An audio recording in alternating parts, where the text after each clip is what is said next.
ইতিমধ্যে আহি পৰিছে সমগ্ৰ অসমবাসীৰ বাবে এক ডাঙৰ খবৰ, এক গুৰুত্বপূৰ্ণ খবৰ, কিয়নো অহাকালি 21 জানুৱাৰী কিন্তু পুৱা 5 বজাৰ পৰা বিয়লি 5 বজালৈ সমগ্ৰ অসম বন্ধ ঘোষণা কৰিছে। এই বন্ধ কোনে আৰু কিয় ঘোষণা কৰিলে জানিবলৈ ভিডিঅ'টো সম্পূৰ্ণকৈ চাবৰ লগতে ভিডিঅ'টো ভাল পালে নিশ্চয় লাইক আৰু কৰি চেনেলটো সাবস্ক্ৰাইব কৰিবলৈ পাহৰি নাযাব। হয়, ইতিমধ্যে কিন্তু অহাকালি 21 জানুৱাৰীৰ দিনটো 12 ঘণ্টীয়া বন্ধ আহ্বান কৰিছে।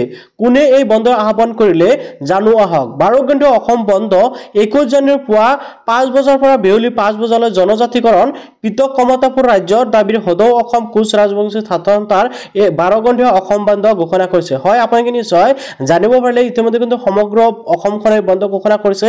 কোনে বন্ধ ঘোষণা কৰিছে নিশ্চয় আপোনালোকে জানিব পাৰিলে। অহাকালি হল 21 জানুৱাৰী আৰু 21 জানুৱাৰী ৰাতিপুৱা 5 বজাৰ পৰা আৰম্ভ কৰি সন্ধিয়া 5 বজালৈ অৰ্থাৎ আবেলি 5 বজালৈ পৃথক কমতাপুৰ ৰাজ্য আৰু জনজাতিকৰণৰ বাবে দাবীত সদৌ অসম কোচ ৰাজবংশী ছাত্ৰ সন্থাৰ পৰা কিন্তু এই বন্ধৰ আহ্বান কৰিছে। হয়, আশা কৰো আপুনি নিশ্চয় জানিব পাৰিলে। গতিকে আপোনালোকে যদি খবৰটো জানিব ভাল পালে নিশ্চয় লাইক আৰু কৰি চেনেলটো সাবস্ক্ৰাইব কৰিবলৈ পাহৰি নাযাব। এনেকুৱা গুৰুত্বপূৰ্ণ খবৰসমূহ পাই থাকিব।